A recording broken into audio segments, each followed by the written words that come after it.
Today's Toy Spot, we are having a look at the Mattel Thundercats Classics monthly subscription service figure line as we have a look at the final figure, Panthro.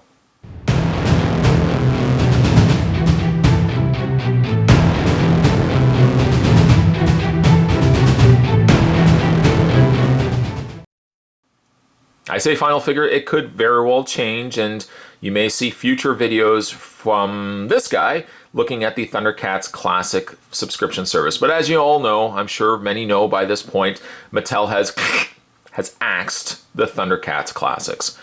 Super 7, who has picked up the reins for Masters of the Universe, still have not stated whether they're going to be continuing on the Thundercats because there's apparently a lot of red tape that one would have to go through to continue on the Thundercats banner. But I'm hoping it will happen, as a whole, the figures from the Thundercats Classics have been good. As we reflect 2016 being the end of the year and all, we look at 2016 as a whole. I have such great promise for the Thundercats Classics, with really the only stumbling block, surprisingly, being the first figure with a very short, stumpy lino. The box art is exactly the same, as this is kind of the mailer box that is coming with the figures, although the figures are still inside a brown box, so don't feel this is how it ships. The one side, though, carries over the same cat's lair. The other side features a really fun image there of Panthro, which, did you know, Panthro was voiced by the father of Cliff Huxtable in The Cosby Show. That really tall guy with the mustache, that was the voice of Panthro. You're welcome. The back of the package shows absolutely nothing. Just some safety warning hazards. Service Mattel down below. And that's it. Contents, figure with accessories. But, like we do with the other figures we've looked at on this channel, we will slide out. There we go. And we will put the black mailer box right there. There is the actual packaging of Panthro inside. Panthro comes with a key. He comes with also his nunchucks, and comes with a rather interesting accessory, a pair of spinning nunchucks, which look really cool. Back of the package gives you a read-up saying Panthro is one of the toughest warriors of the Thundercats and relies on his physical strength as much as he does on his mastery of martial arts. During combat, he uses a pair of chained fighting sticks that open into cat paws. These nunchuck-like weapons spray various chemical compounds that he uses against enemies. Panthro also builds all the vehicles used of the Thundercats on Third Earth, including the Thunder Tank, the Hover Cat, and more. He is the mechanic, the engineer, and pilot for the Thundercats. That's pretty much a very weighted chore list. Like, there's a lot riding on Panthro. Tiger, I don't feel does like as much. Panthro kind of basically runs the show, even though Lino is the leader. It's funny how leadership works that way. Down below, Thundercats Classics. Down below, or next to that, MattyCollector.com, where collectors are king. Spot's going to take a break and get this opened up. When we come back, though, we're getting a better look at the Thundercats Classics Panthro. Here's more heading away, guys. Don't go anywhere. Now that we have Panthro out of package, let's have a look at the accessories that come included with him. Let's start with the smaller accessories, and then we'll kind of work our way up until we eventually get to Panthro himself. For starters, he does come included with a thundrometer or thundrillium detector, which is, for the most part, just a light gray piece of plastic, but they've painted in the dots that are around the parameter of the cat symbol, and there's a red dot painted down below there as well. It is on a smaller size, so some forgiveness should be made, I think, for the detail to the cat's symbol. It's not as predominantly detailed, I would say, to the symbol that's on Panthro's belt, but nonetheless, they went and gone in there and painted in the red and the black and stuff like that. So I have some appreciation can be given for the fact that they would have actually gone in and painted. And you know what? I'm just thankful as well that they give us these little small extra accessories that are nods to the show and not simply just giving Panthro nunchucks. Also, a little nod to the show as well. He has the key to Thundera, which I have not done any changing or tweaking to getting it out of package. I want to show you how warped the key was when we got it immediately out. It's a little on the warp side. Some time with the hairdresser, or at least a hair dryer, or some time with hot water could remedy that. Just kind of warp it back into place, let it cool off, and you should be good to go. It also has been painted nicely with a gold, predominantly on the key itself. There's a little bit of the brown on the side, little strapping there. Because the cat symbol is so close to the edge, unfortunately, the outer area of the cat symbol is in gold, but the back neck area of the cat's head looks like it's been painted off the edge. Closer inspection, you can kind of see what had happened.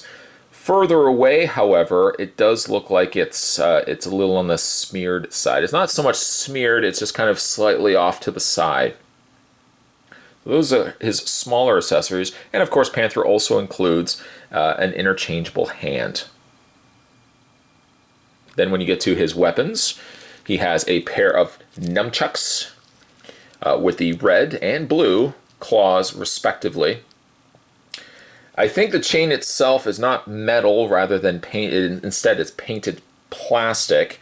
It feels secure enough, but certainly not. It does not feel, at least to me, it does not feel like it's metal. Like even on the end here, you can see slightly there, or it's a very, very thin metal perhaps. There's a little bit of the this kind of chrome paint that's worn off the end loop here, connected to the handle of the nunchuck. But at least it's a real working nunchuck. It's not like a Michelangelo nunchuck where it's just, you know, just like a sculpted looped piece of plastic. At least you get some flexibility and you get some give to the actual nunchucks themselves. But if you want something a little bit more dynamic, Panthro also comes with one individual red claw handle of his nunchuck. And then you can take this extra piece, which I think is super cool. It's like a slightly rubbery piece, circular disc, and it has the blue nunchuck being spun around. It doesn't look realistic from a real world way that a nunchuck would be spinning, but because I would think this would be more like a clear color. But because it's a cartoon model, it does look like how it would look in a cartoon. You know, the lighter airbrushed of the lighter blue, and then you got the darker blue closer to the handle portions of the nunchuck. And simply just take that. There's a little hole on the top part there.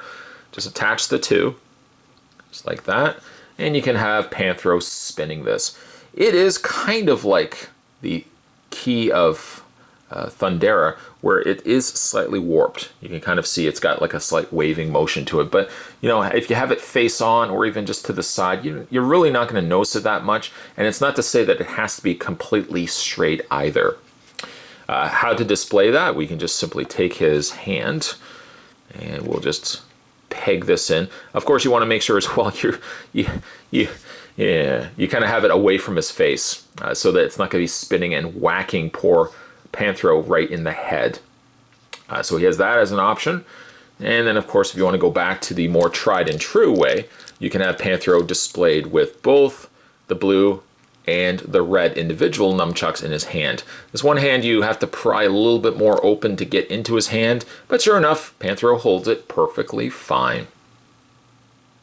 So there are your accessories. We'll just kind of take everything and move these to the side. And let's have a look at Panthro himself. A very, very brief story time with Spot. When I was younger, way long time ago, when I was younger, and Thundercats figures were available in stores, this is a good life lesson to be to kind of hopefully take away from this story. If we bring in Lion-O, which I want to talk about in a second anyways, but if we bring in Lion-O, both Lion-O and Panthro were available in stores. I had money to afford one. Most people would probably gravitate towards Lion-O. Because my friend down the street had Lion-O, and because I wanted to play Thundercats with him, I opted for Panthro. 2 months later, my friend who also had Lion-O moved away. I should have actually just gone with Lino, because Lino was one of my more favorite Thundercats, and he was the leader. But instead, I went with Panthro, so that me and my friend would have different figures. So sometimes you don't want to be buying figures based on your friends having the others, because then they could move away, and then you're a kid that's got Panthro for the rest of his life, as opposed to a kid that has Lino for the rest of his life. You can see too that they share pretty much the same bodies, arm-wise, leg-wise, which of course also is another glaring issue as to, well, Lino, yes, should have been a little bit taller. I know I say this every single time we have a look at these figures. I always say the same thing. Lino should have been taller. And I think by now a lot of people kind of get the overall feeling, yeah, they slightly dropped the ball when it came to Lino. Lino looks great from the waist up, but you know, there's no denying the fact that he's a little shorter and squatter in the legs than really what he should have been. Panthro, on the other hand, proportioned exactly the way he would be in the cartoon, a more short, stockier cat. I think his proportions, though carried to the same as Lino, Panthro's I think reads better than what Lino ended up, coming out, at least as he was produced. So there's the difference in between the two. Panthro also looks a little bit more accurate when you have him next to the likes of Pumaira. Pumaira should be taller than Panthro. He scales much better with the other Cats figures. Lino really ultimately ends up being the one that seems like the sore thumb in the group. Let's have a look though at some of the details on Panthro. Let's have a close-up look at his face. One of the ears, sadly, is a little on the warp side. I'm going to have to probably heat that and try to bend that back into place. It looks like it's a little on the squish side, where it's squished against his face, but his face looks very accurate to the cartoon. QC issues, none whatsoever, none that I can see. Panthro came out pretty clean. His eyes are also lined up right. I've heard some issues, some horror stories where Lino wasn't as great to some collectors as others. But I think Panthro turned out very good. I guess one thing that they could have included, it's not something I would ever really display Panthro with, but they could have actually had it where in the show some of these spikes could increase in size. Maybe they could have actually had it where you took a couple of these off and made longer spikes. But I mean, that's just a very ridiculous fan nod that I kind of it would have been cool to see, but not anything I would ever display him with. The strapped, again, spikes painted nicely. These are a rubbery blue plastic, and as you could then expect, the silver spikes are also rubbery as well. But they don't have as much the flexibility as one would expect with these being rubber. In fact, they do hold up their spikiness quite well, where they don't look like they're very short and stumpy. It's also not very prickly, so you don't have to worry about when you pick him up or anything like that. I know that's a very small point to make, but in case somebody was wondering, oh my god, my son's going to get this, is he going to poke his eyes out? No, he's not going to poke his eyes out. The coloring also very faithful and traditional to how he looks in the cartoon, with the lighter areas of the chest section and his mouth and ears being a slightly light, I want to say like a light bluish white. And then the rest of his body is more a bluish gray with some silver accents to his bracelets, and he's got one around his bicep portions. If you were to have a cast Panthro in a live action movie, I feel like an obvious one would probably be Vin Diesel. I think Vin Diesel would make a very good Panthro in a live action Thundercats. The back section here, I was concerned with a bit the way that it looks like it's, once this ever came detached, there's a glue that's kind of keeping everything together. So far, I haven't had any issues with it. I mean, even moving the figure, it seems to be okay, but then when you get to the wider portions of his waist, be just a little careful and mindful of that area, because I feel like this strap will eventually give way. The bottom of his feet also look very good too. A very ninja-like cat Panthro was. The Thundercats logo also on his belt. Very clean, very well presented here. Yes, I don't have any real gripes I can make at Panthro. I just kind of wish I had my original Panthro that I can do a comparison between. Over the course of moves and getting older and stuff like that, I just don't remember what I did with my original Panthro. But a side-to-side comparison would have been fun as well in this video. Panthro's articulation. His head does rotate all the way around via a ball joint. It also hinges up and down also. The shoulders hinge out, full rotation all the way around. He has a rotation on the bicep portion of his arm, as well as a hinge on his elbow. And he has a rotation and hinge on his hand.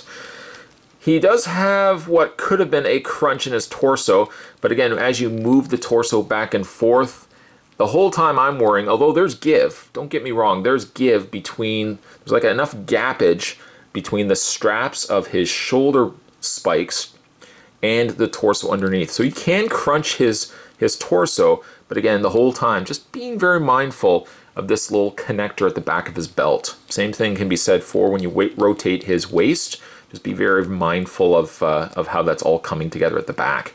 Finally, his legs do go forward and back. He has a split on the leg, which I think for a character like Panthro makes perfect sense. He has a swivel right at the top of the thigh that connects to the ball joint, and that swivels there.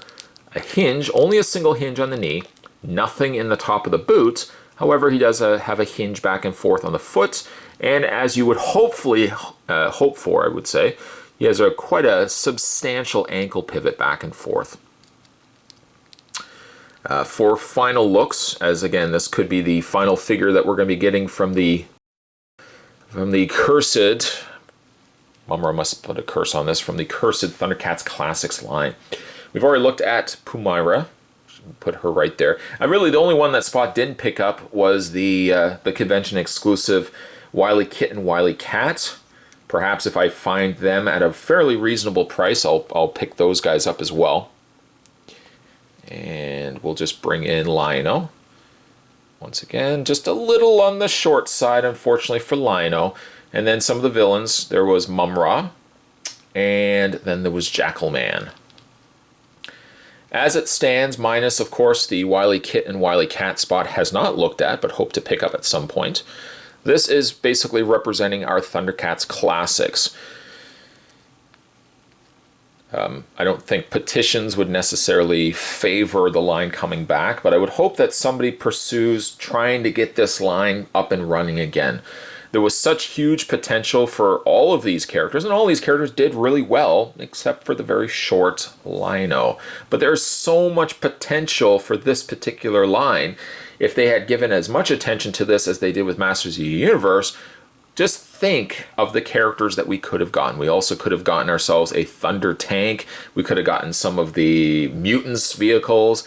Could have gotten ourselves the, just tons and tons of characters. The Pirates, the Burbills. God, I got so many. And ultimately, this may be what we end up getting. But if this is all that we've gotten, I'm actually quite pleased with how this line turned out. This favored a much more closer proximity to being a faithful franchise like the Masters of the Universe Classics, rather than the Ghostbusters, which I think was something that Mattel just dropped severely the bomb on. But like the rest of these figures, I think Thundercats and Masters are really some of Mattel's best things or best properties that they continue to do. I just wish that they had done more in the way of Thundercats. In the meantime, today's Toy Spot, we were looking at the final figure, a lone tier for the line, and hopefully Super 7 decides to pick it up, though. We were, though, looking at the final figure from the Thundercats Classics line, and this was Thundercats Classic member, Panthro. Stay tuned, guys. Spot's going to have more videos heading your way. As always, thanks for watching.